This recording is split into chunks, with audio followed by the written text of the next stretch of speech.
आज का हमारा टॉपिक है रिसर्च मेथड्स। आज के टॉपिक में हम बेसिकली रिसर्च प्रोसेस जो है उसके स्टेप्स डिस्कस करेंगे। एक थीसिस लिखते हुए या एक रिसर्च आर्टिकल लिखते हुए जिन स्टेप्स को फॉलो करना होता है, या आप ये भी कह सकते हैं कि एक रिसर्च के जो एलिमेंट्स हैं, आज हम वो डिस्कस करेंगे। स्टेप्स इन रिसर्च प्रोसेस कौन-कौन से स्टेप्स होते हैं, पहले एक दफ़ा उनकी ओवरव्यू कर लेते हैं। सबसे पहले है इंट्रोडक्शन, मतलब कि रिसर्च प्रॉब्लम, आप अपना क्वेश्चन जो है वो डिफाइन करते हैं। फिर लिटरेचर रिव्यू, उसके बाद ऑब्जेक्टिव्स, उसके बाद फिर नेक्स्ट है जी research design, data collection, data analysis, generalisation and interpretation, जिसे डिस्कशन ऑन रिजल्ट्स भी कहा जाता है। रिपोर्टिंग, रिपोर्टिंग में जो आपने अपनी रिपोर्ट पेश करनी होती है, या मतलब जो आपने अपने थीसिस को या रिसर्च को जो है वो पब्लिश करना होता है। रिसर्च प्रॉब्लम जो है सबसे पहला स्टेप है और इसको आज हम डिस्कस करेंगे। First and most crucial step, किसी भी रिसर्च में जो सबसे इम्पोर्टेंट स्टेप होता है वो ये रिसर्च प्रॉब्लम, मतलब कि अपना क्वेश्चन डिफाइन करना होता है।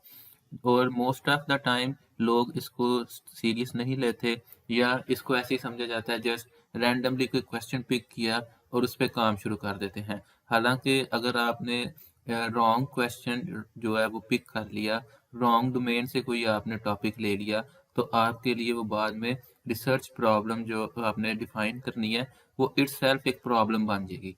तो इस चीज़ को बड़ा क्रिटिकली जो है वो आपने इसको सीरियस लेना होता है और इस पे काम करना होता है। मेन फंक्शन इसका क्या होता है? बेसिकली इसका मेन फंक्शन क्या है कि what you want to find about, मतलब कि आपने ये डिफाइन करना है कि आप करना क्या चाह रहे हैं। ये आपका यहाँ पे मेन मकसद होगा। Research problem basically problem statement, या आप कह लें कि आपका क्वेश्चन होता है। Determines almost every step that follows, मतलब कि इसके बाद जो भी स्टेप्स आने हैं वो सारे के सारे इसके ऊपर बेस करेंगे।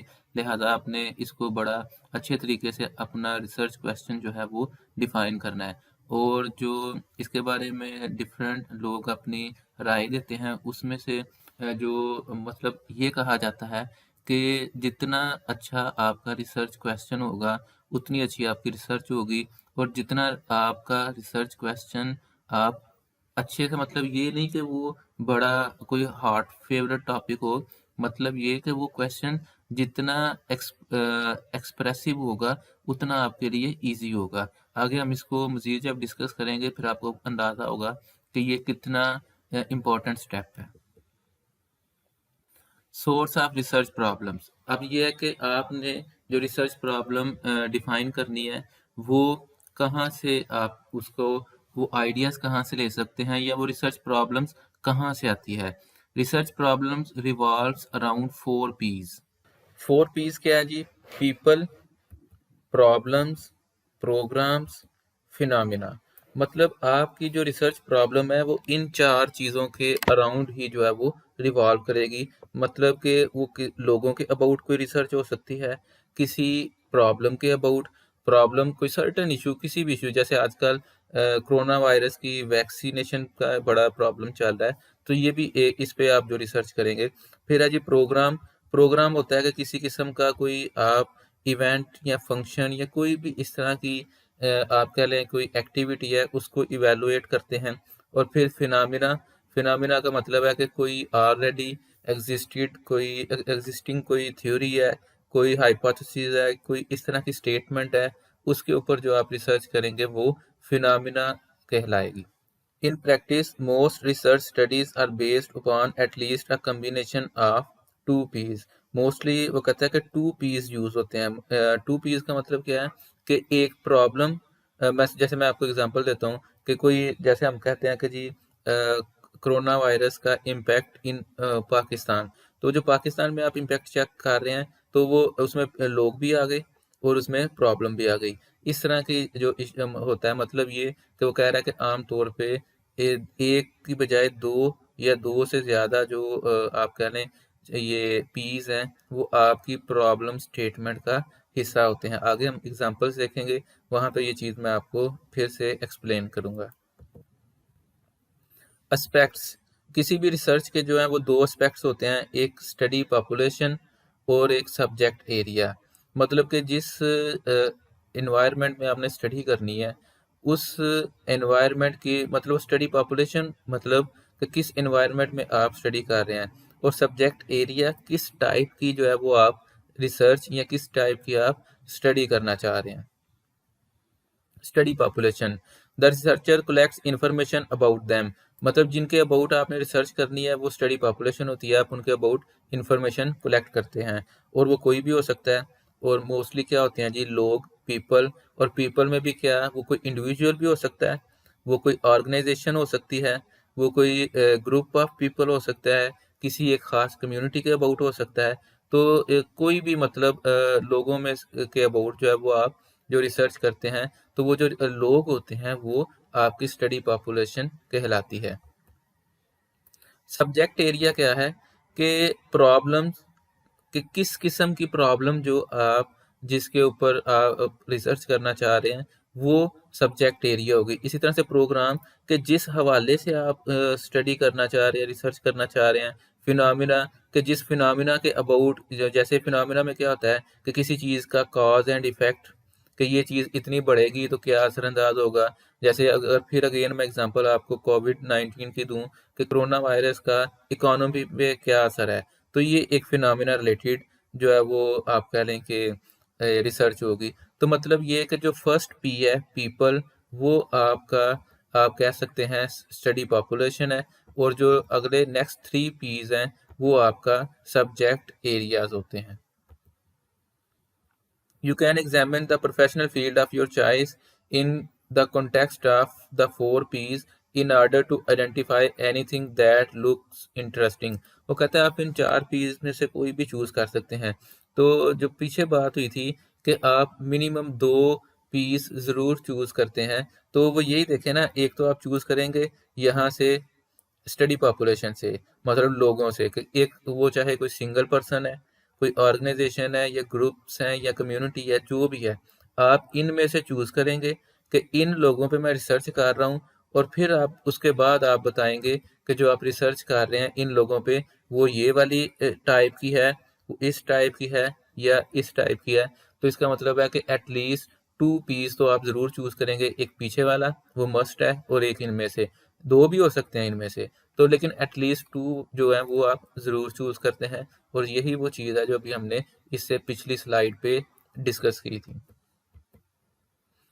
Consideration in selecting a research problem, अब आप अपनी रिसर्च प्रॉब्लम मतलब रिसर्च प्रॉब्लम क्वेश्चन स्टेटमेंट जो आप डिफाइन करने लगे हैं, उसको सिलेक्ट करने के लिए कुछ कंसिडरेशंस आपके माइंड में होनी चाहिए।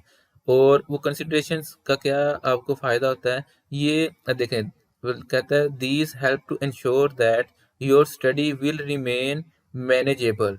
ये बहुत एक अहम फैक्टर है, जो रिसर्चर्स होते हैं उनको ये अक्सर ये सिचुएशन फेस करना पड़ती है कि वो टॉपिक ऐसा डिफाइन कर लेते हैं कि वो उनके कंट्रोल में ही नहीं रहता। कंट्रोल का मतलब है कि उसका कॉन्टेक्स्ट इतना वसी होता है कि वो कवर ही नहीं होता। मसलन अब मैं एक टॉपिक सेलेक्ट कर लूँ, फॉर एग्जांपल कि negative impact of social media in university students of Pakistan. तो अब ये मैं पूरे पाकिस्तान के यूनिवर्सिटी स्टूडेंट्स पे चेक कर रहा हूँ। तो अब मुझे जो इसके लिए डाटा चाहिए वो पाकिस्तान के ऑलमोस्ट हर एरिया की यूनिवर्सिटीज़ के स्टूडेंट्स का चाहिए। ये तो नहीं कि मैं एक कॉलेज या एक यूनिवर्सिटी के स्टूडेंट्स का डाटा लूँ और उस पर काम कर दूँ। तो अब पूरे पाकिस्तान में सर्वेस करना वो मेरे लिए मुश्किल हो जाएगा। तो ये होता है कि आपकी स्टडी जो है वो मैनेजेबल रहे, और दूसरा क्या है कि आप मोटिवेटेड रहें। ज़ाहिर है आपका काम जब आपके कंट्रोल में होगा तो आप उस काम के ऊपर ज़्यादा तवज्जो दे रहे होंगे, फिर आपकी इंटरेस्ट इसमें डेवलप रहे। फिर ये कंसिडरेशंस जो हैं वो ये हैं: interest, magnitude, measurements, measurement of concept, level of expertise, relevance, availability of data, ethical issues. ये आगे हम इनको सबको बारी बारी डिस्कस करने लगे हैं, फिर आपको पता चल जाएगा कि हमने ये चीज़ें क्यों कंसीडर करनी है। सबसे पहले है जी इंटरेस्ट। इंटरेस्ट आप क्यों कंसीडर करेंगे? अब सबसे पहले ये है कि एक जो रिसर्च होती है वो टाइम कंज्यूमिंग होती है, involves hard work, possibly unforeseen problem. अब देखिए आप एक चीज पे काम कर रहे हैं, रिसर्च कर रहे हैं, पॉसिबिलिटी है कि आप कुछ ऐसी चीज़ों से आपका इंटरेक्शन हो जो आपने पहले जिस चीज़ को हैंडल नहीं किया, या जिस डाटा पे या जिस एनवायरनमेंट में सिचुएशन में आपने काम नहीं किया, तो आपको उसका भी सामना करना पड़ सकता है। इसमें हार्ड वर्क बड़ा चाहिए होता है, टाइम कंज्यूमिंग है, और जब तक आपकी इंटरेस्ट नहीं होगी आप इन तीन चीज़ों पे पूरा नहीं उतर सकते, क्योंकि आप अगर आपकी इंटरेस्ट नहीं होगी, ये तीन चीज़ें जो हैं ये आपको फेड अप कर देंगी और आप अपनी रिसर्च को आप कह लें कि मिड में ही छोड़ के तो आप लीव कर देंगे। तो इंटरेस्ट बहुत ज़रूरी है। One should select topic of great interest to sustain the required motivation, कि आपकी जो मोटिवेशन आपको रिक्वायर्ड है वो आप सस्टेन कर सकें, आप में वो चीज़ कायम रहे। ये ना हो कि उधर से आपका काम जो है वो जैसे जैसे काम बढ़ता जाए, प्रेशर बढ़ता जाए, आपकी इंटरेस्ट भी ना हो तो फिर आपका काम करने को दिल नहीं करेगा। कंसिडरेशंस के बाद है जी नेक्स्ट मैग्नीट्यूड। मैग्नीट्यूड का मतलब क्या है? It is extremely important to select a topic one can manage. Magnitude का मतलब है कि आपने अपनी डोमेन जो है ना, ठीक है, उसको डिफाइन करना है। Resources at your disposal. अब इसमें क्या है, तो टॉपिक ऐसा होना चाहिए, एक तो आप मैनेज कर सकें और जितने रिसोर्सेज रिक्वायर हैं वो आपके डिस्पोजल पे हों। मतलब आप देखें ना, मैं कोई टॉपिक अगर ले लूँ रिसर्च करने के लिए और टॉपिक हो, फॉर एग्जांपल मैं अगर वो मेडिकल साइंस का ही हो कोई, और मैं उस पर रिसर्च करना शुरू कर दूँ कि वो फलां कोई एक बीमारी है जो ऑस्ट्रेलिया में जो है इस वक्त वायरल है। अब उस बीमारी का डाटा लेना मेरे लिए मुश्किल है, ना मैं लोगों का सर्वे कर सकता हूँ क्योंकि मुझे उसके लिए वहाँ पे जाना पड़ेगा। तो जो चीज़ आपके आप कह लें रिसोर्सेज जो आपको अवेलेबल नहीं, या इन शॉर्ट जो चीज़ आपके बस में नहीं, वो आपने अडॉप्ट नहीं करनी। Narrow the topic down. आपने अपना टॉपिक जो है ना उसको नैरो डाउन करना है ताकि वो मैनेजेबल हो, स्पेसिफिक हो, क्लियर हो। ठीक है, जितना आपका स्पेसिफिक टॉपिक होगा उतना आप ज़्यादा अच्छे तरीके से चीज़ों को मैनेज कर सकते हैं। और अब तो बल्कि जब आपका टॉपिक स्पेसिफिक ना हो तो आप जब अपना थीसिस का सबसे पहले सिनॉप्सिस होता है कि जब आप बताते हैं कि मैं ये काम करूँ, मेरा मतलब मेरा ये प्लान है काम करने का, तो वो उसी टाइम जो है आपको रिजेक्ट कर देते हैं कि आपने इतना जेनेरिक टॉपिक लिया हुआ है। आपका टॉपिक स्पेसिफिक होना चाहिए। कंसिडरेशंस में नेक्स्ट है जी measurements of concepts. Measurements of concepts में क्या है कि make yourself clear about the indicators measurements measurement of concepts. अब इसमें क्या है कि इंडिकेटर जो आपका कॉन्सेप्ट है उसके बारे में आपको कंप्लीट क्लैरिटी होनी चाहिए। इंडिकेटर्स इंडिकेटर्स होते हैं कि देखें, एक चीज़ है, आप इस वक्त रिसर्च कर रहे हैं कि पाकिस्तान में कितने लोग हैं कि जिनकी जो आप कह लें कि ग्रोथ है, मेंटल ग्रोथ कर लें, वो प्रॉपर नहीं हुई। तो अब आपके पास कोई ऐसा मेजरमेंट का टूल होना चाहिए जिससे आप इसको मेजर भी कर सकें। मतलब अब आपने टॉपिक तो चूज कर लिया, लेकिन कैसे पता चलेगा? अब जैसे कुछ लोगों ने क्वेश्चन अडॉप्ट किए, ये रिसर्च के लिए चूज किए होते हैं कि डिज़ाइन इफेक्टिव डिज़ाइन या attractive design of mobile applications. अब अट्रैक्टिव डिज़ाइन जो है, अट्रैक्टिव कौन डिफाइन करेगा कि ये ब्यूटीफुल डिज़ाइन? अब ब्यूटीफुल कौन बताएगा कि मतलब ब्यूटी को कैसे मेजर करेंगे? एक चीज़ है वो आपको सही लग रही है, मुझे नहीं लग रही, वो मुझे सही लग रही, किसी तीसरे को नहीं सही लग रही। अब ये स्लाइड्स हैं, इसका जो कलर्स आपको ये आउटलुक नज़र आ रही है, ये मैंने बनाई है, मुझे ये कलर सही लगे मैंने लगा दिए। आप में से हो सकता है कोई यूज़ करे तो वो ये पर्पल की जगह ग्रीन ले ले, कोई ऑरेंज ले ले, कोई रेड ले ले अपनी मर्जी के मुताबिक। तो इसलिए आपका जो टॉपिक है, कॉन्सेप्ट है, आपको ये भी पता होना चाहिए कि उसको कैसे मेजर करेंगे और किन चीज़ों पे उसको चेक करने के बाद आप अपना रिजल्ट देंगे। मेजरमेंट ऑफ कॉन्सेप्ट्स के बाद नेक्स्ट है हमारे पास level of expertise. Adequate level of expertise जो है वो भी आपको होनी चाहिए। मतलब ये कि आपको जिस डोमेन के अबाउट आपने काम स्टार्ट किया है, आपके पास उसके रिलेटेड नॉलेज और एक्सपर्टीज भी होनी चाहिए, क्योंकि उस पर आपने काम करना है। फिर कंसिडरेशन पे है जी रेलिवेंस। जो चीज़ आप चूज़ करें, टॉपिक जो आप चूज़ करें, वो रेलिवेंट भी हो। मतलब ये कि adds to existing body of knowledge, उस पर रिसर्च करने का कोई फ़ायदा भी हो। मतलब अब देखें, आप मोबाइल फ़ोन्स की मैं अगेन एग्जांपल लेता हूँ, और आप मोबाइल फ़ोन की रिसर्च करते हैं, फॉर एग्जांपल नोकिया मोबाइल्स पे, सीमंस पे, या ये मोटरोला पे, ये अब यूज़ ही नहीं होते, बहुत कम यूज़ होते हैं। तो अब उस पे आप रिसर्च करके बताएंगे जी इसमें ये मैंने एक नया फीचर फाइंड आउट किया, या एक नई चीज़ इसमें आ सकती है, तो लोग उसको मतलब कोई लोगों के लिए यूज़फुल नहीं। क्यों? क्योंकि ज़्यादातर लोग तो आईफोन और ये एंड्रॉयड पे, सैमसंग और हवावे वगैरह पे जो वो शिफ्ट हो गए हैं। तो ये थोड़ा सा रेलिवेंस आपने रखनी है अपने टॉपिक में। फिर है जी ब्रिजेस करंट गैप्स। आप जो करंट रिसर्च में जो गैप्स हैं उनको ये फिल करे। ठीक है, it is useful in policy formulation, किसी किस्म की पॉलिसी फार्मूलेशन में हेल्प आउट करे। ये रेलिवेंस की एग्जांपल्स हैं कि कहाँ कहाँ पे हो सकती हैं। फिर है जी consideration availability of data. Data की अवेलेबिलिटी जो है वो भी होनी चाहिए। अब डाटा की अवेलेबिलिटी से क्या मुराद है कि जिस चीज़ के ऊपर आपने काम करना है, make sure that data are available, उससे रिलेटेड डाटा आपको अवेलेबल हो। ये ना हो कि आप जिस चीज़ के अबाउट जो है रिसर्च करना चाह रहे हैं, आपको उसकी इंफॉर्मेशन ही ना मिले। फॉर एग्जांपल आप रिसर्च करना चाह रहे हैं कि फलां एक बीमारी, जैसे कोरोना वायरस है, इस बीमारी की जो डेथ रेशो है वो कितनी है, तो गवर्नमेंट आपको इसका डाटा ही ना दे। ठीक है, या कितने टेस्ट होते हैं, या इसकी कितनी कॉस्ट आ रही है। इस तरह का आप कोई टॉपिक चूज कर लें, और बाद में आपको उसके अबाउट जो है वो डाटा ही अवेलेबल ना हो। फिर है एथिकल इश्यूज। आपने अपनी रिसर्च जो है वो ऐसी रखनी है कि जिसमें कोई एथिकल इशू ना हो। मतलब कि सोसाइटी में, कम्युनिटी में, मतलब रियल वर्ल्ड में वो चीज़ एक्सेप्टेबल होनी चाहिए।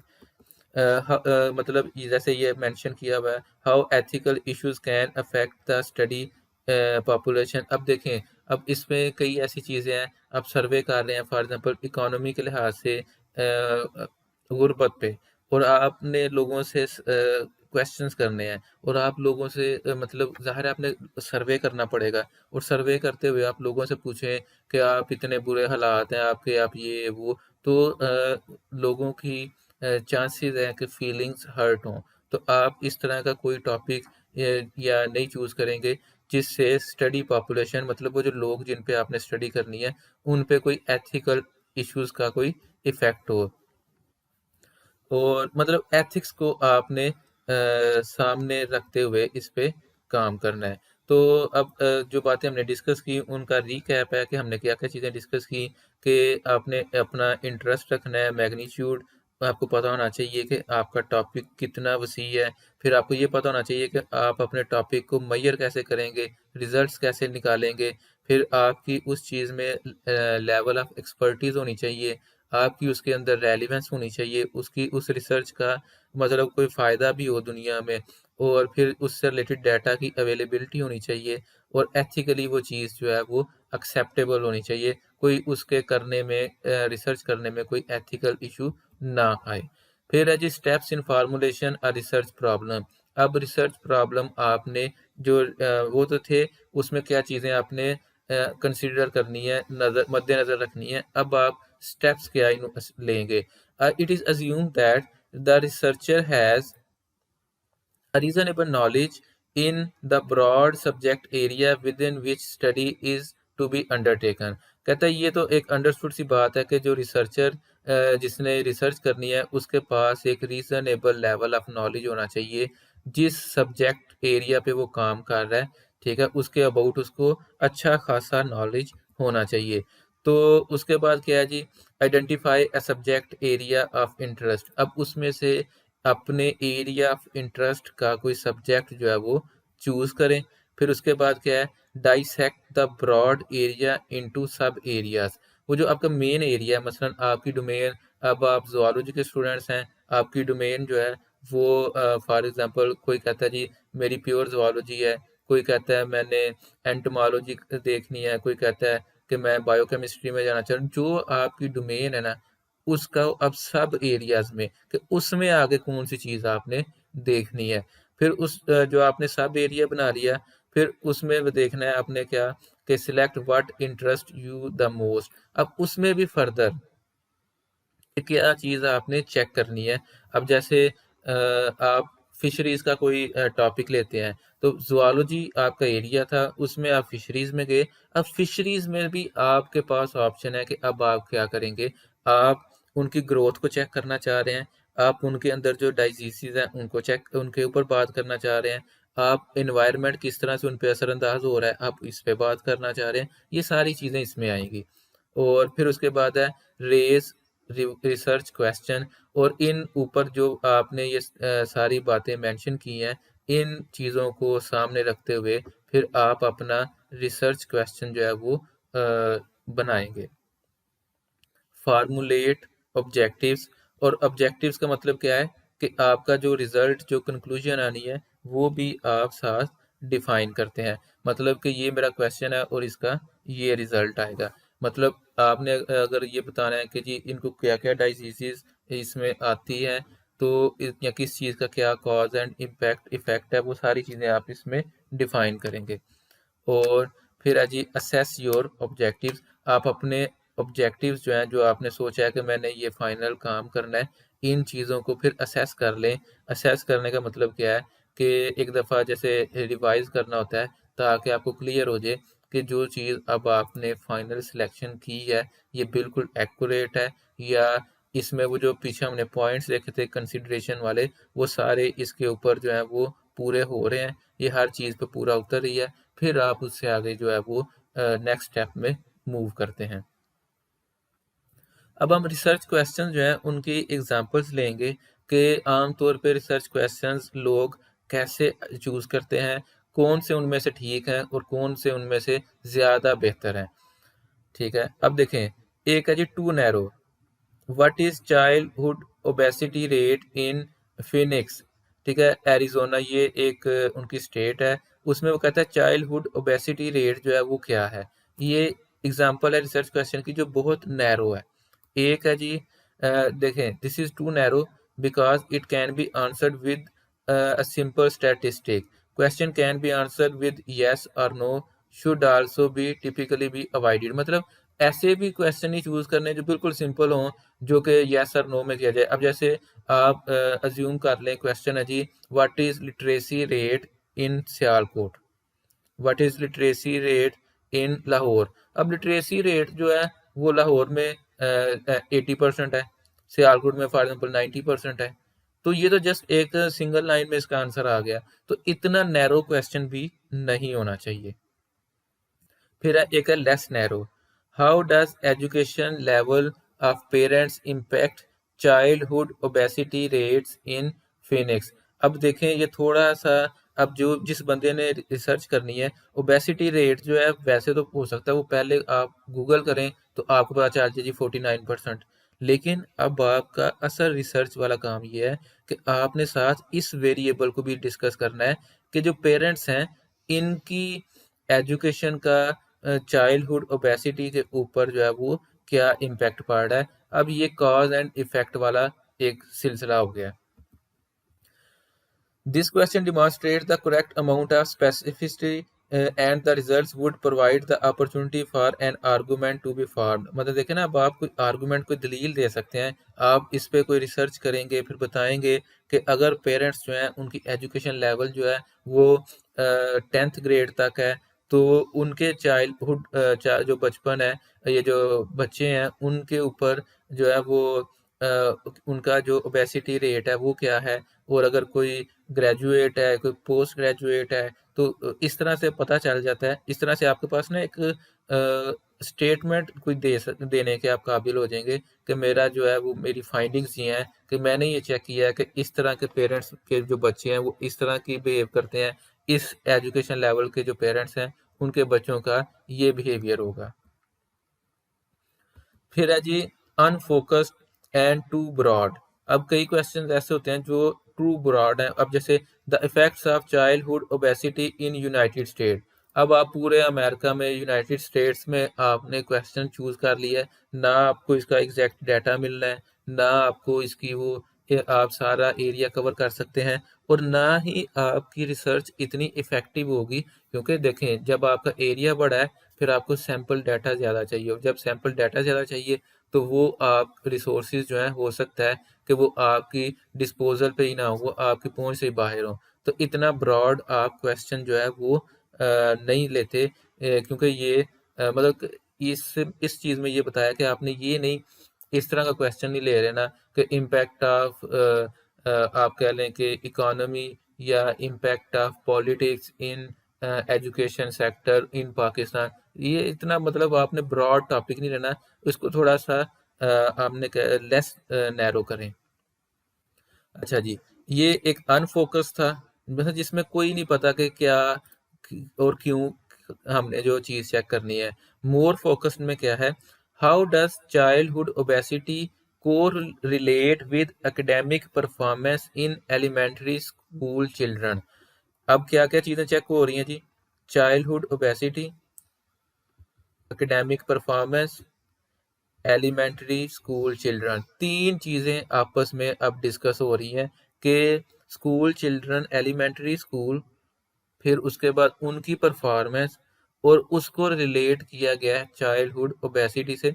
ये फोकस्ड है, और जो आप कह लें कि ज़्यादा प्रेफर किया जाता है वो यही स्टेटमेंट होती है, ताकि आप जब आपका क्वेश्चन जो है, रिसर्च क्वेश्चन, वो फोकस्ड होगा तो फिर आपका आगे वाला सारा जो सारा स्टेप्स होंगे आपके, वो भी फोकस्ड ही होंगे।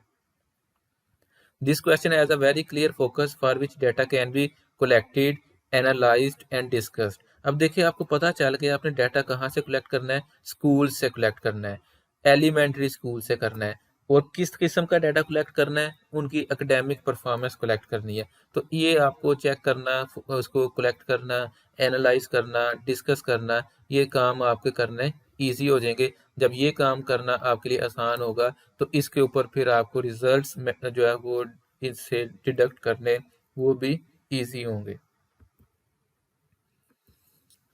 अच्छा जी, अब एक टू सिंपल क्वेश्चन स्टेटमेंट देखते हैं। How are school systems addressing childhood obesity?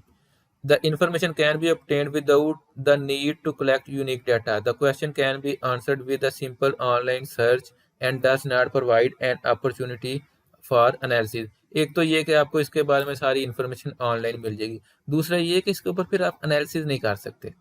ठीक है, कि मतलब आप क्या एनालिसिस करेंगे कि स्कूल्स में, मतलब याद होना कि हम चेक करें कि स्कूल्स किस सिचुएशन में किस तरह से बिहेव करते हैं। तो इसलिए ये एक सिंपल सा क्वेश्चन है, ना आपके पास इसमें ज़्यादा अपॉर्चुनिटीज़ हैं चीज़ों को डिस्कस करने के लिए, और ना ही इसमें कोई आप अपना कोई एनालिसिस पेश कर सकते हैं।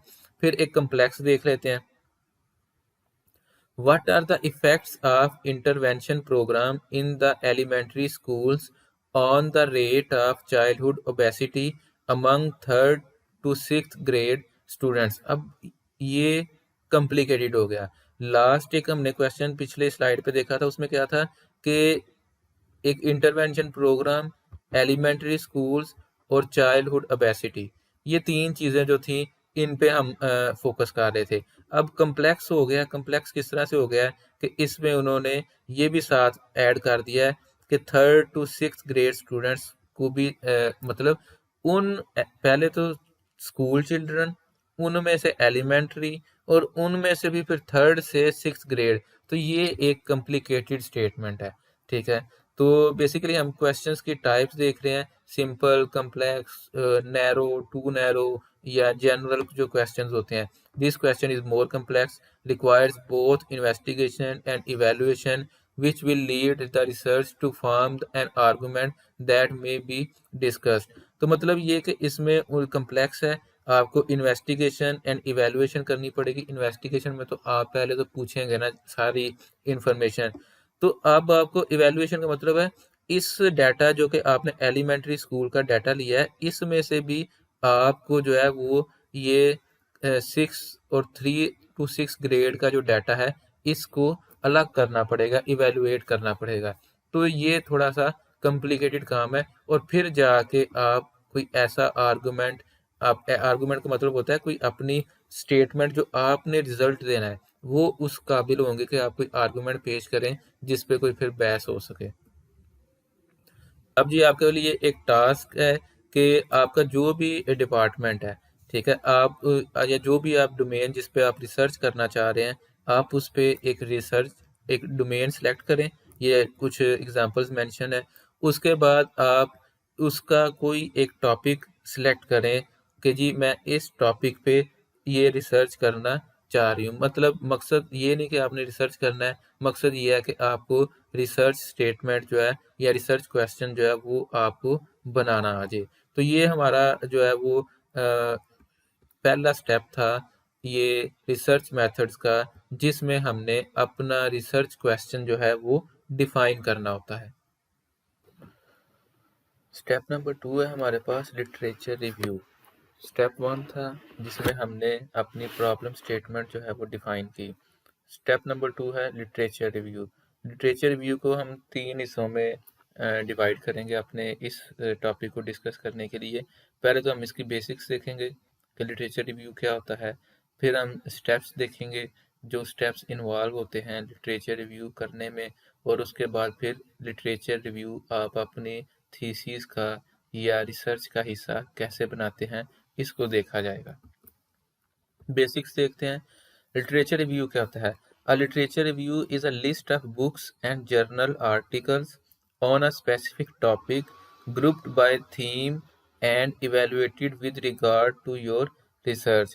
मतलब अगर इसको सिंपल मैं बताऊं तो आपकी रिसर्च से रिलेटेड जो डाटा, जो रिसर्च, जो लिटरेचर ऑलरेडी बुक्स में, जर्नल्स में, आर्टिकल्स की फॉर्म में या रिसर्च की फॉर्म में पढ़ा हुआ है, वो लिटरेचर, उसको जब आप स्टडी करते हैं ताकि आप अपनी रिसर्च के हवाले से कोई इंफॉर्मेशन ले सकें, तो वो लिटरेचर रिव्यू कहलाता है।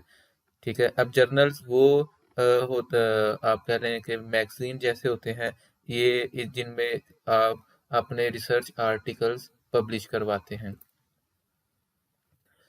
अच्छा जी, और क्या जी? The literature review identifies connection, contradictions and gaps in literature.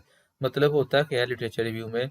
आप अपने टॉपिक से रिलेटेड जो पहले रिसर्च हो चुकी होती है या जो पहले से मौजूद लिटरेचर है, उसको रिव्यू करते हैं, और उसमें आपने ये चेक करना होता है कि उसमें क्या कनेक्शंस चीज़ें आपस में कैसे रिलेट कर रही हैं, इंटरेक्ट कैसे करती हैं, उनके आपस में कंट्राडिक्शंस क्या हैं, गैप्स क्या हैं, क्या-क्या स्टडीज़ नहीं हुई, उन या क्या-क्या अभी जो है वो गैप्स थे या एरियाज़ थे जहाँ स्टडी हो या रिसर्च पॉसिबल है, ताकि आपको पता चले कि आप उसको अपनी रिसर्च को फिर उसके मुताबिक जो है वो मॉडिफाई कर सकें। The connections let you get a feel for the agreed academic opinion on topic। connections का मतलब क्या है कि इससे आपको उस टॉपिक के अबाउट ये थोड़ा सा अंदाजा होगा कि इससे पहले इस टॉपिक के अबाउट एकेडमिक ओपिनियन क्या है। अब एकेडमिक ओपिनियन के इन बुक्स या लिटरेचर में या रिसर्च, जो रिसर्चर्स हैं या साइंटिस्ट हैं, अगर फॉर एग्जांपल कोई मेडिकल की फील्ड है, तो उनके नज़दीक इस टॉपिक के अबाउट क्या व्यूज़ हैं।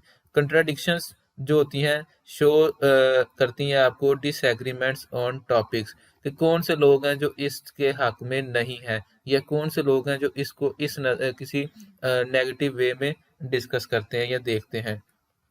The gaps gives the gaps give you an opportunity to develop and express your own opinion। जब आप गैप्स फाइंड आउट करते हैं तो फिर उन गैप्स को फिल करते हुए या उन गैप्स की रिकवरी करते हुए आप अपनी ओपिनियन जो है वो भी एक्सप्रेस कर सकते हैं। जब आप गैप्स फाइंड करेंगे तो ही आप कोई नई चीज़, अब देखें ना, एक चीज़ पहले से रिसर्च हुई पड़ी है तो फिर उसमें आपका क्या काम है? आप उस पे उसके गैप्स फाइंड करेंगे और उन गैप्स के अबाउट या उस गैप के हवाले से जो है वो फिर आप अपना जो कोई आर्गुमेंट जो है वो रिजल्ट जो है वो पेश करेंगे।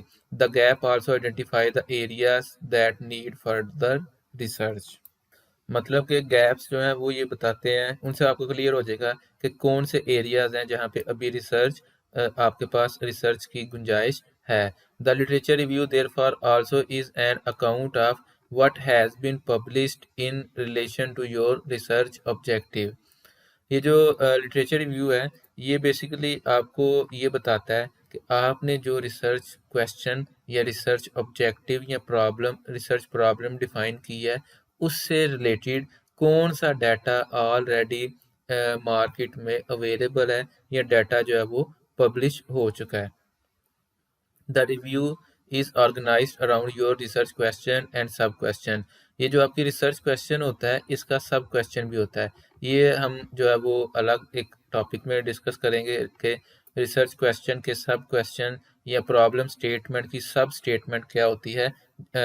तो बेसिकली वो ये है कि आपका जो रिसर्च क्वेश्चन है उसको ये जो आपका लिटरेचर रिव्यू है वो आपके क्वेश्चन के अराउंड जो है वो सारा घूमेगा। आपने जो डाटा अब देखें, ये नहीं आपने करना कि आपकी डोमेन अगर ज़ूलॉजी है, कंप्यूटर है, केमिस्ट्री है, तो अब आप केमिस्ट्री का सारा या कंप्यूटर की है, तो कंप्यूटर के अबाउट ये ही सारी इंफॉर्मेशन लें। आपने जो लिटरेचर रिव्यू करना है वो स्पेसिफिकली अपने रिसर्च क्वेश्चन के अकॉर्डिंग ही करना होता है।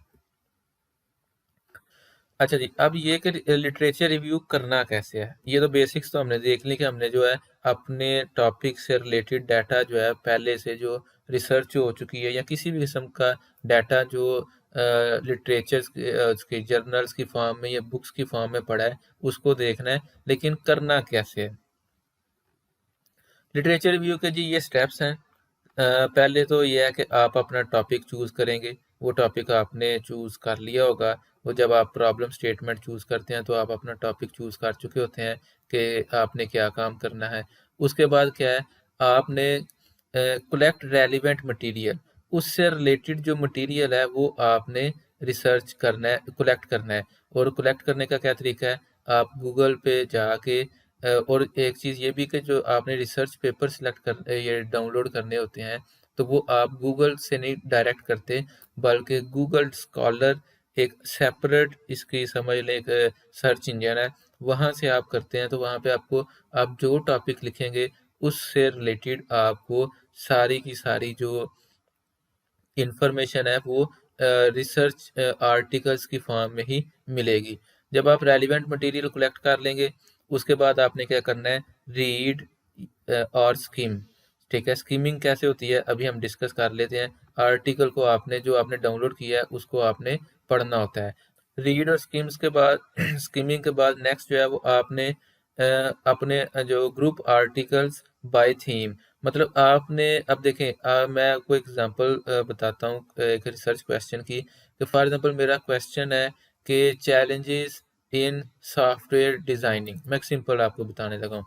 तो वो जो चैलेंजेस हैं, तो अब चैलेंजेस की भी कई टाइप्स होती है ना, तो मैं हर टाइप के लिहाज से उनको ग्रुप कर लूँगा। उसके बाद क्या है कि use citation database. Citation database आप यूज़ करेंगे। साइटेशन डेटाबेस का मतलब क्या है कि वो जो साइटेशन होती है, जो रेफरेंस होते हैं, उन रेफरेंसेस को यूज़ करते हुए आप मज़ीद जो डाटा है वो कलेक्ट करते हैं। और फाइनल क्या है कि आप एग्रीमेंट एंड डिसएग्रीमेंट जो है उसमें से फाइंड आउट करते हैं, मतलब डिफाइन करते हैं कि इसमें कितने या कितने आर्टिकल्स आपको अपने इसके एग्रीमेंट में मिले हैं, इसके हक में मिले हैं, कितने इसके अगेंस्ट मिले हैं। अच्छा जी, ये चीज़ें जो है ये आगे यहाँ पे मेंशन है। अब मैं इसको ज़रा स्पीडली जो है वो आपको एक्सप्लेन करूँगा कि चूज़ योर टॉपिक। आपने अपने सुपरवाइज़र के साथ मिलके जो है वो अपना टॉपिक जो है वो चूज़ करना है, और अपना रिसर्च एरिया जो है वो आपने चूज़ करना है। सुपरवाइज़र चूँकि उन्होंने आपको गाइड करना होता है, तो फिर उन्हीं से आप हेल्प आउट लेते हैं कि वो, क्योंकि उनका एक्सपीरियंस होता है, वो आपको बताते हैं कि वो आपको कोई ऐसा टॉपिक चूज़ करने से फिर अवॉइड करवा सकते हैं जो कि बाद में मैनेजेबल ना हो। फिर उसके बाद आपने रेलिवेंट मटेरियल जो है वो डाउनलोड करना है, कलेक्ट करना है। Before you start searching think, क्या थिंक करना है जी, सोचना क्या है। Look at your topic critically. ठीक है, टॉपिक को गौर से देखें और फिर कीवर्ड्स उसमें से ढूंढें। मतलब जैसे एक टॉपिक है कि जैसे मैंने सॉफ्टवेयर वाला एक टॉपिक आपको एग्जांपल दी, तो उसमें क्या था कि चैलेंजेस इन सॉफ्टवेयर डिजाइनिंग। तो चैलेंजेस और सॉफ्टवेयर डिजाइनिंग ये दो कीवर्ड्स हैं। कीवर्ड्स वो मेन वर्ड्स होते हैं जो आपके क्वेश्चन का हिस्सा है, और वो दो लाजमी नहीं दो हों, वो दो से ज़्यादा भी हो सकते हैं, और जितने ज़्यादा हों उतना आपको आसानी होती है रिसर्च करने में। कंबाइन दीज सर्च स्ट्रेटजीज, मतलब इसको फिर सर्च स्ट्रेटजीज के दरमियान कंबाइन कर लें। मसलन कैसे, मैं सॉफ्टवेयर डिज़ाइनिंग पे भी रिसर्च कर सकता हूँ, मैं चैलेंजेस पे भी रिसर्च कर सकता हूँ। इस तरह से आप इसको कर सकते हैं। आपका अगर केमिस्ट्री है सब्जेक्ट, आप केमिस्ट्री से रिलेटेड कर लें, आपका ज़ूलॉजी है आप ज़ूलॉजी से रिलेटेड कर लें। जो आपने क्वेश्चन चूज़ किया होगा उसमें से कीवर्ड्स निकालें और उसके अकॉर्डिंग आप सर्च करें। Think about alternative search terms to use as well. और उससे रिलेट, अब देखें जैसे मैंने चैलेंजेस का है, तो चैलेंजेस की बजाय इश्यूज उसका अल्टरनेटिव वर्ड है। ठीक है, प्रॉब्लम्स, ठीक है, डिफिकल्टीज, इस तरह से सर्च करें। देखें ना, अब आप एक कर रहे हैं उसके ऊपर स्टडी, किसी एक प्रॉब्लम के ऊपर, तो आपने उसके लिए वर्ड यूज़ किया चैलेंजेस। किसी ने उससे पहले उसके ऊपर रिसर्च किया, उसने इश्यूज का वर्ड यूज़ किया है या उसने डिफिकल्टीज का वर्ड यूज़ किया है, तो आप चैलेंजेस की सर्च करेंगे तो चैलेंजेस वाला नज़र आ जाएगा, इश्यूज वाला या डिफिकल्टीज वाला आपको वो सर्च के रिजल्ट्स में शो नहीं होगा, तो फिर वो डाटा आप तक नहीं पहुंचेगा। तो इसलिए आपको जो है समटाइम्स जो है वो स्पेसिफिक टर्म्स जो है वो देनी पड़ती हैं, डाटा आपको मिले। पहले तो आप कोशिश करते हैं अपने टॉपिक के बिल्कुल अकॉर्डिंगली मिले, नहीं तो फिर उसको थोड़ा थोड़ा ना जनरलाइज करते जाते हैं।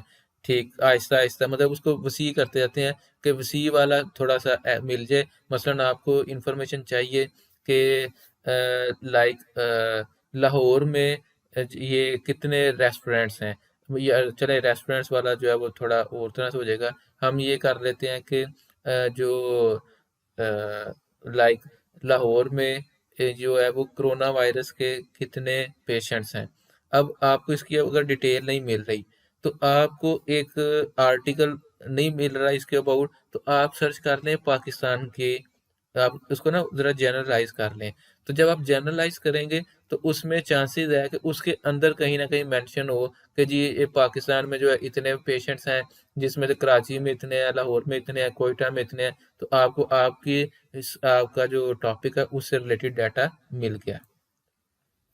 अब सर्च स्ट्रेटजीज हैं कि आपने सर्च कैसे करनी है, ये चीज़ें मैंने आपको बताई हैं कि आप कीवर्ड्स के थ्रू करते हैं, फिर उसके बाद आप अपनी उसके रिसर्च को जो है वो आप थोड़ा ब्रॉड भी कर लेते हैं। डिपेंड करता है कि आप आपको कितनी इंफॉर्मेशन रिक्वायर है, कितना डाटा आपको मिला है, नहीं मिला। आप गूगल स्कॉलर पे जाएं और वहाँ से ये सर्च कर सकते हैं।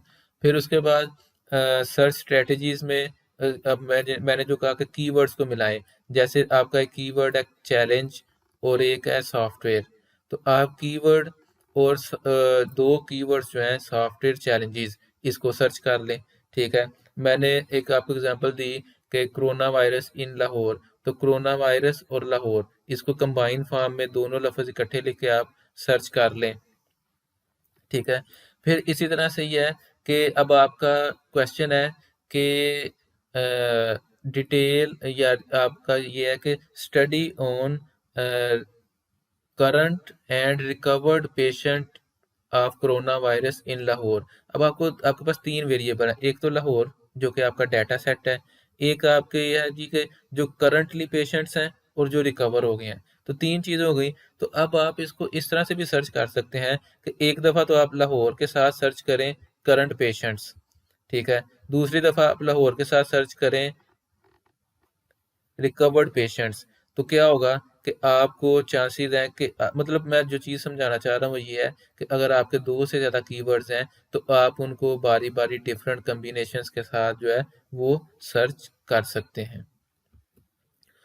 Types of material to collect, आपने किस किस्म का मटेरियल कलेक्ट करना है। या तो आपको डाटा जो आपने अपने लिए कलेक्ट करना है वो बुक्स की फॉर्म में होना चाहिए, या फिर जर्नल्स आर्टिकल्स का होना चाहिए। जैसे ये जो आपके हमारे जो रिसर्च मैगजीन्स होते हैं उनमें जो डाटा पब्लिश हुआ है वो डाटा आपने कलेक्ट करना होता है। फिर उसके बाद जब 2 स्टेप हो गए आपके, सबसे पहले था आपने क्वेश्चन डिफाइन किया, दूसरे नंबर पे मटेरियल के डाटा कलेक्शन थी, तीसरे नंबर पे है रीड स्किम करना। स्किमिंग क्या होती है कि आपने देखें, आप अगर रिसर्च कर रहे हैं उसके लिए आपको कम से कम कोई 20-30 रिसर्च पेपर पढ़ना पड़ेंगे लिटरेचर रिव्यू के लिए। आप 20-30 रिसर्चेस पढ़ेंगे तो आपका तो ये काम 3-4 महीने इसी में शायद लग जाए, अगर आप उसको थॉरोली पढ़ें। तो हम इस तरह से नहीं करते। हम इस तरह टाइम वेस्टिंग होता है, और हो सकता है उस 20 में से आपको 2-4 काम के मिलें, बाद में पता चले जी कि ये ज़्यादा तो ऐसे थे जो इर्रेलेवेंट हैं। तो पहली चीज़ तो ये कि most articles have abstracts. Abstracts होते हैं एक तरह से आप कह लें समरी, अपने आर्टिकल की समरी। तो सबसे पहले तो ये है कि वो आर्टिकल्स की समरी अवेलेबल होती है।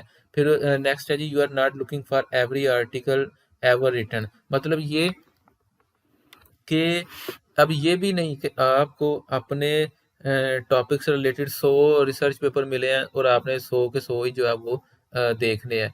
तो सबसे ये पहली चीज़ ये है, अब्स्ट्रैक्ट अवेलेबल होता है। आप अब्स्ट्रैक्ट पढ़ के आपको अंदाज़ा हो जाएगा कि ये चीज़ मेरे काम की है कि नहीं है, तो डाउनलोड कर लें, पास रख लें, नहीं तो फिर आप इसको जो है वो स्किप कर दें। अब स्किमिंग कैसे होती है? सबसे पहले तो आप टाइटल देखते हैं, ऑथर वगैरह, उसका मतलब मेन मेन चीज़ें, उसी से आपको अंदाज़ा हो जाएगा कि ये कितना रेलिवेंट है आपके टॉपिक से, थोड़ा-सा अंदाज़ा हो जाएगा। फिर उसके बाद आप उसका एब्स्ट्रैक्ट पढ़ते हैं। एब्स्ट्रैक्ट जो होता है, वो एक तरह से समरी होती है। समरी में आपको ये बताया जाता है कि जी हमारा ये टॉपिक है, ये हमारी प्रॉब्लम थी, और उसने लिखा होगा जिसका आप ये रिसर्च आर्टिकल पढ़ रहे हैं, ये हमारी प्रॉब्लम थी और ये इसका रिज़ल्ट जनरेट हुआ है। फिर उसके बाद आप टेबल ऑफ कंटेंट्स पढ़ते हैं, उसमें आपको पता चल जाएगा कि इसने क्या-क्या इसमें चीज़ें ऐड की हैं, इसने रिसर्च मेथोडोलॉजी का क्या किया है, इसने डाटा कहाँ से लिया है, इसने जो है वो अपने रिजल्ट्स को कैसे डिस्कस किया है। और उसके बाद आपने जो अब्स्ट्रैक्ट के बाद अगला चैप्टर होता है, वो होता है इंट्रोडक्शन, वो पढ़ना है। और जो उसने फाइनल कंक्लूजन दी होती है आखिर वाले पेज पे, वो पढ़, एक पैराग्राफ जो है या एक पेज है वो पढ़ना है। आपको इससे आप क्लियर हो जाएगा कि काफ़ी हद तक कि ये आपसे रिलेटेड है कि नहीं है। और अगर इससे भी आपके बाद आपको मज़ीद कोई इंफॉर्मेशन चाहिए, first sentence of each paragraph, उसने जितना भी आपका आप उसमें जो पेपर में जो कुछ लिखा हुआ है ना, सारा पेपर ना पढ़ें। जितने पैराग्राफ हैं, हर पैराग्राफ का पहला-पहला सेंटेंस पढ़ लें। पहला-पहला सेंटेंस पढ़ के आपके माइंड में आपने पूरे थीसिस का पहला-पहला सेंटेंस पढ़ा है, आपको उसी से उसका पूरा जो है ना एक स्केच जो है आपके माइंड में आ जाएगा। इस तरह से स्किमिंग होती है।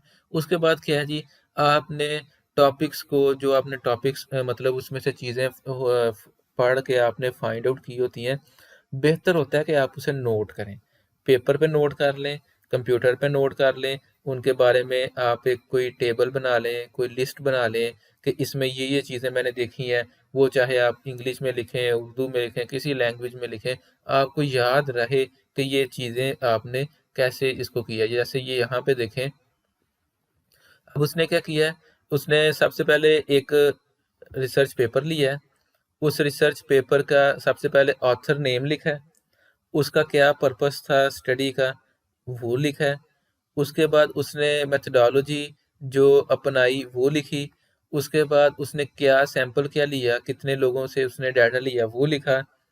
फिर उसके बाद उसने ये फाइंडिंग की, उसका जो रिजल्ट्स आए वो लिखे। उसके बाद फिर आपने उसका थीम कि इसने किस थीम पे काम किया। और उसके बाद क्या है जी कि आपके टॉपिक से सिमिलैरिटीज़ क्या हैं, कि कौन सी चीज़ ऐसी है इसमें से जो आपके काम की है। हम टॉपिक्स पे नहीं जा रहे क्या है, मैं सिर्फ ये बता रहा हूँ कि किसी पर्सन ने इस तरह से अगर टेबल बनाया हुआ है। और फिर यूनिकनेस, कि कौन सी ऐसी चीज़ है जो आपको किसी और में नहीं मिली, ताकि नेक्स्ट टाइम जब आप रिसर्च करें या नेक्स्ट टाइम जो है वो आपको इस चीज़ का डाटा चाहिए हो, तो आपको पता हो कि ये आपको यहाँ से ही मिलेगा। तो इस तरह से आप जो है ना वो बना लेते हैं एक टेबल, और बारी बारी हर रिसर्च पेपर के अबाउट जो है वो आप उसके अंदर ये आपने एक का लिखा, फिर दूसरे का, फिर तीसरे का, फिर चौथे का। फिर ये होता है कि अगर आपको कोई किसी किस्म की इन्फॉर्मेशन चाहिए, आपको सारा पेपर नहीं पढ़ना पड़ेगा, बल्कि आप इसी को ही रिव्यू कर लेंगे। Next G citation database and searches. Citation database और सर्चेज का मतलब क्या है कि आपके पास अगर जो है वो एक आप कह लें रिसर्च पेपर है, तो आप उस रिसर्च पेपर में आपको कुछ इन्फॉर्मेशन अपने काम की मिली है, तो आप उसके उस रिसर्च पेपर ने जो आप उस मतलब रिसर्चर ने एक रेफरेंस लिखे होते हैं एंड पे कि मैंने ये डाटा जो यहाँ यहाँ से लिया है, तो आप उन रेफरेंसेस में जाके फर्दर रिसर्च कर सकते हैं। ठीक है, ये इसकी हम एक प्रैक्टिकल एक्सरसाइज करेंगे कि किस तरह से रिसर्च पेपर लिखा जाता है। वहाँ पे फिर मैं आपको इसकी साइटेशन डेटाबेस में से काम करना सिखाऊंगा। फिर उसके बाद जो है वो फाइंड करना है अपने एग्रीमेंट और डिसएग्रीमेंट। एग्रीमेंट और डिसएग्रीमेंट का मतलब क्या है कि आपने जो चीज़ें आपकी रिसर्च से रिलेटेड है वो भी नोट कर लेनी है, जो नहीं रिलेटेड वो भी नोट कर लेनी है, और ये भी नोट कर लेना कि कौन से रिसर्च आर्टिकल्स जो हैं वो आपकी रिसर्च को सपोर्ट कर रहे हैं, कौन से उसके अगेंस्ट हैं, क्योंकि सम टाइम आपको अपने अगेंस्ट जाने वाले रिसर्चर्स जो हैं उनका भी डाटा चाहिए होता है, ताकि आप मेंशन कर सके कि फ़लाँ पर्सन ने फ़लाँ टाइम पे ये रिसर्च करके इस चीज़ को अपोज किया था, लेकिन आज हमने उसकी इस बात को रॉन्ग जो है वो प्रूव किया है। ये था जी आज का हमारा टॉपिक, जिसमें हमने सबसे पहले रिसर्च प्रॉब्लम को डिफाइन करना सीखा, और दूसरे नंबर पे लिटरेचर रिव्यू जो है ये कैसे किया जाता है, इसको इसके अबाउट जो है वो हमने इंफॉर्मेशन ली। नेक्स्ट अब जो हमारी क्लास होगी, हम स्टेप नंबर 3 जो है उसके ऊपर रिसर्च मेथडोलॉजी जो है उसके ऊपर बात करेंगे।